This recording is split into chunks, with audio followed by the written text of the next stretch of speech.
News तो देख ही रहे होंगे।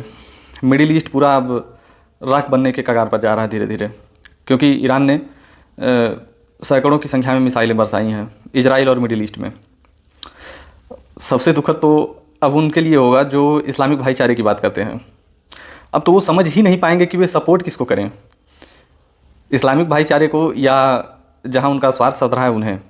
क्योंकि जितने भी इस्लामिक भाईचारे वाले थे सब तो आपस में ही लड़ रहे हैं। जो लोग कहते हैं कि दुनिया में सिर्फ इस्लामोफोबिया फैला हुआ है, अब उनसे मेरा प्रश्न ये है कि इस्लामोफोबिया भारत में फैला हुआ दिखाई दे रहा है? कहाँ दिखाई दे रहा है? मिडिल ईस्ट जो कि इस्लाम का हब है, शिया और सुन्नी की लगातार ताबड़तोड़ लड़ाई चल रही है। और ये पाकिस्तान जो आए दिन भारत के ऊपर नए नए तरीके का साइबर अटैक करने का प्रयास करता है, फेक अकाउंट्स बनाकर भारत में दंगे भड़काने की कोशिश करता है। ये दिखाना चाहता है कि इस्लाम के लिए सिर्फ पाकिस्तान ही है, भारत में मुस्लिमों के साथ भेदभाव होता है।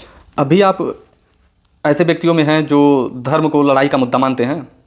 अगर आप मानते हैं तो मिडिल ईस्ट और अफ़गानिस्तान पाकिस्तान की लड़ाई को देखिए, इसमें कोई हिंदू नहीं है, सब मुस्लिम ही मुस्लिम हैं। इजराइल और अमेरिका ने जो अटैक किया था ईरान पर, ईरान इजराइल और अमेरिका पर डायरेक्ट अटैक ना करके अमेरिका के बेसेस जो कि अलग अलग मिडिल ईस्ट कंट्री में हैं उनको टारगेट किया है। क्या ईरान को ये नहीं पता था कि वे किसी भी कंट्री की सॉवरेनिटी के साथ खेलेंगे तो वे देश भी उसके खिलाफ आएंगे? ईरान को पता है, ईरान जानता है कि पूरा मिडिल ईस्ट अमेरिका का चट्टू है, अमेरिका के इशारों पर नाचते हैं वो लोग। अब बताइए धर्म कहाँ है? यहाँ सिर्फ देश के स्वार्थ की बात है। और तो और छोड़िए, जानते ही हैं आप लोग, ईरान में 1979 के इस्लामिक क्रांति के पहले ईरान की स्थिति क्या थी? ईरान यूरोप से ज़्यादा यूरोप लगता था देखने में। वहाँ की महिलाएं यूरोप की महिलाओं से ज़्यादा मॉडर्न दिखती थीं।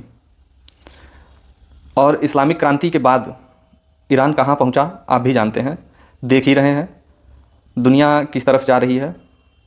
चीज़ों को समझने का प्रयास करिए, हर चीज़ को सिर्फ धर्म में मत उड़ेल दीजिए कि धर्म की वजह से ये हो रहा है। धर्म की वजह से कुछ नहीं हो रहा है, जो कुछ भी हो रहा है सत्ता की वजह से हो रहा है, पावर की वजह से हो रहा है। सोचने वाली बात यह है कि अफ़गानिस्तान पाकिस्तान की लड़ाई भी कहीं ना कहीं ईरान इजराइल और अमेरिका की लड़ाई से ही प्रभावित है। क्योंकि अफ़गानिस्तान ने ऐसा कुछ किया नहीं था जो पाकिस्तान पर एयर स्ट्राइक करता, बॉम्बिंग करता काबुल में और दुनिया भर की चीज़ें। सबसे बड़ी बात तो ये है कि कहीं ना कहीं इन्हें अमेरिका का इशारा मिला था। इजराइल तो मैं कह नहीं सकता क्योंकि ये तो इजराइल के खिलाफ आए दिन कुछ ना कुछ बोलते हैं, पर इन्हें भी नहीं पता कि ये वही करते हैं जो इजराइल चाहता है। बस एक मीडिएटर की भूमिका के रूप में अमेरिका बीच में होता है।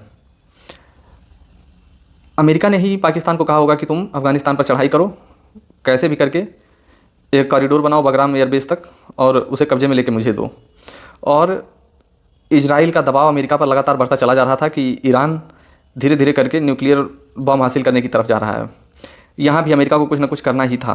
अगर नहीं करता तो अमेरिका की पूरे दुनिया में खिल्ली उड़ती कि तुम किस चीज़ के लिए दुनिया के आका बनते हो। तुम्हारे कंट्रोल में तो एक ईरान जैसा देश भी नहीं दिखाई दे रहा है। तो मैं यही कहूँगा कि दुनिया वर्ल्ड वार 3 की तरफ जा रही है, जिसमें दुनिया का सबसे सेफेस्ट कंट्री भारत होगा। Proud to be an Indian. धन्यवाद।